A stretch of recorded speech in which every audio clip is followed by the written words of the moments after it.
Example number 387 as to why physical media is superior. I might be underselling that a little bit, but that's the first number that came to mind. But Nvidia to introduce a 100-hour monthly playtime cap for GeForce NOW cloud gaming service. I mean, who's shocked when it comes to this one? Okay, that's why. Whenever I like something, I'm not just here to, pat myself on the back, separate my shoulder going, oh, good job, Don. Whatever you like, you buy in physical because they can't take it away from you.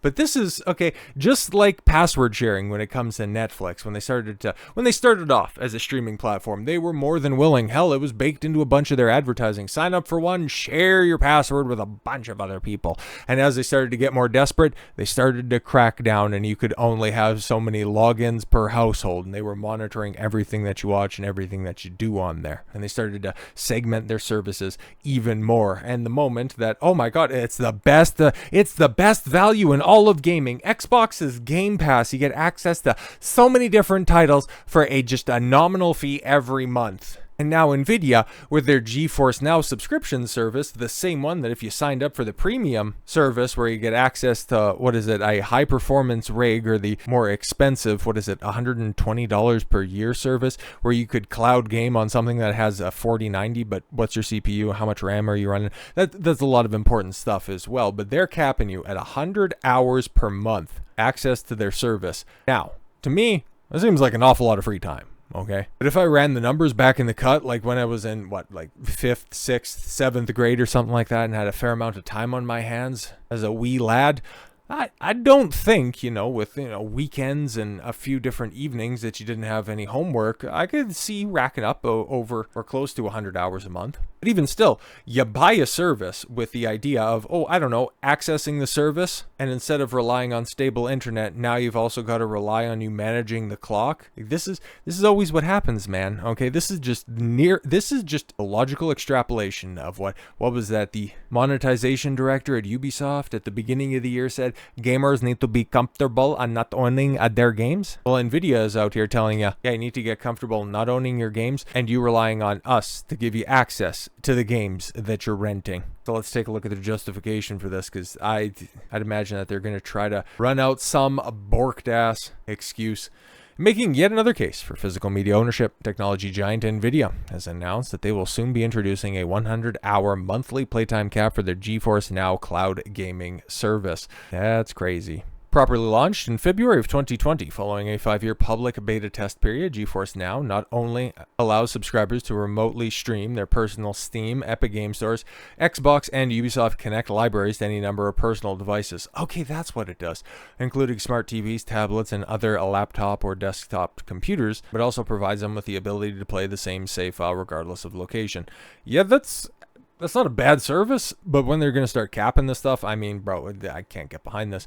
At current, the service is compatible with over 2,000 games, including such major titles. This is Cyberpunk 2077. Well, if you can even get that game to run properly, I mean, then you're going to have it time gated.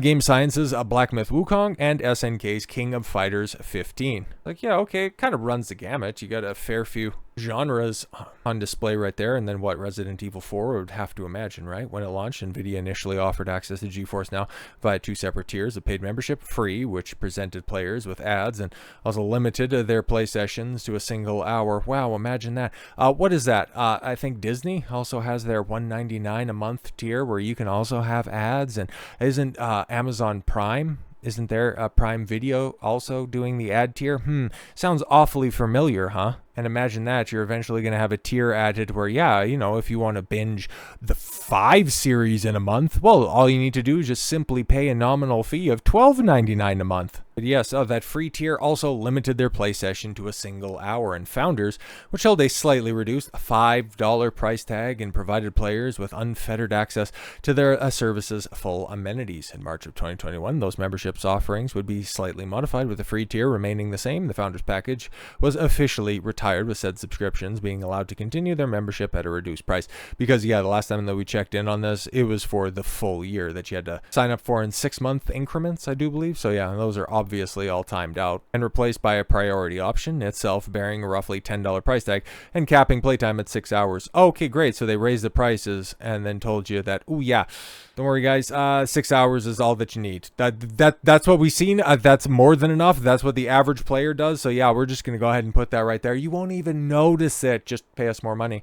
Further, this restructuring would also introduce the aptly titled Ultimate tier. It's $20 monthly membership, increasing the playtime to 8 hours. Ooh, and allowing players to utilize the company's Reflex, G-Sync, and DLSS3 technologies to improve the graphics quality, while you could still play the game if you had enough time remaining on your subscription. Jesus. This is taking all the worst aspects of like your cell phone bill in a streaming service and just linking it all up for just this postmodern hellscape of entertainment.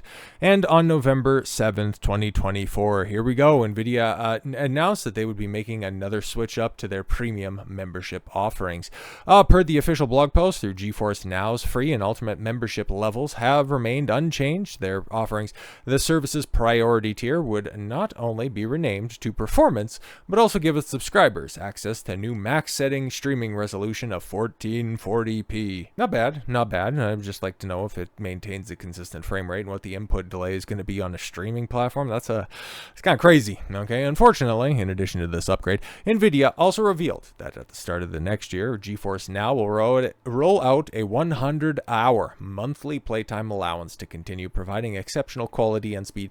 See, they're presenting it to you like this is just some breakthrough technology. See, guys, we can do all of this stuff now. We can give you 1440p. Oh, isn't it great? Well, we got to cap the time so we could give everybody access to this immense amount of performance, as well as shorter queue times for Performance and Ultimate members. The ample limit comfortably accommodates, there it is, 94% of members who typically enjoy the service well within this time frame. See, we've curtailed your access throughout the years, and yeah, you guys have been receptive to that, so we're just going to go ahead and put further caps on this, and the next time we do a big update, oh, don't worry, 50 hours a month, oh, that accommodates like 91% of our users. Don't worry, it's great, and it's only going to cost you $60 a month now. But up to 15 hours of unused playtime will automatically roll over to the next month for members, and additional hours can be purchased. Oh yeah, just like every additional minute you stay on the line for a long distance call. Do they even do that anymore? I don't think so.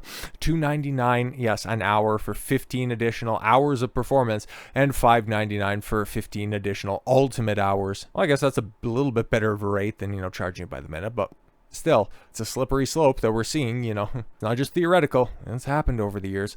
Thanks to their having bought in on the service early. Those with founder level subscriptions will now be subject to this new 100-hour limitations, at least for now. In offering what feels like a patronizing appeasement than an outright olive branch, though, the implementation of the new play limit is fast approaching. Nvidia is allowing any GeForce member whose account is active on December 31st, 2024, the ability to continue with unlimited playtime for a full year until January 2026. As long as a member's account remains uninterrupted and in good standing, the tech company explained, they'll continue to receive unlimited playtime for all of 2025. Yep, I'm not shocked by this at all. This is just the ever-present encroaching of all of these streaming services that were told you and thrust upon everybody at the outset of the pandemic. Very interesting how you had big heads of different companies just magically disappear for a couple of years and at the beginning of 2020. Very strange how all of that stuff happened around the same time that they launched all of their streaming services, most of which have just fallen by the wayside, and only Netflix has come out on top. But you have Disney Plus floundering about, Paramount Plus, being repackaged time and time again. What are they going to be on their third or fourth iteration? And who actually subscribes to Peacock? Like, the only way that Disney Plus is staying afloat is because they're rolling it in with ESPN Plus and Hulu. And you don't think they see what this streaming service is also doing and thinking, you know what? Yeah, there's a way that we could have another tier where, yeah, okay, cool. If you only want to, let's just say, right? Like, okay, you could have immediate access, but if you only wanted to watch one show, we could go ahead and just, for a minuscule amount of money, you could go ahead and license it for an evening. Oh yeah, we could do that. Or you know what? We could just do that for like just new content that has just come out, just for a day or two. But for the older stuff, the stuff that has been out for a month or two, we could license it out for like 7 days or something like that. What a revolutionary idea, how we've eventually come back to the movie rental store idea. What are we doing, guys? Holy! But this is the future. Either they're just going to inundate you with ads because these streaming services haven't really evolved all that much since cable cable television, realizing that they have to rely more on advertisers as opposed to subscription models because they're putting in way too much money to these products that don't have a tenable ROI, or they're just going to have to start capping access so they can cut back on server capacities. Either way, I'm going to be good. I'm looking around at my media collection and realizing that, well, if you still want it, access to all of the movies that are coming out, and thankfully most of them are of such a low quality that you don't really have to worry about collecting the things that you want to watch for the future. But if you want to go back and, buy a Blu-ray or a 4K of one of your favorites, you can go out there and find it. And you know what? They can't take that away from you. You pay for it once and it plays for a lifetime. That's the way that it used to work, and unfortunately, that's the way it's going to have to work into the future. You sacrificed convenience for ownership, and now you're reaping the benefits of that deal with the devil. So with all that said, thank you all very much for the gift of your time. I've been Don Consuelo. I want you to follow your gut and get after it. Take care, everyone.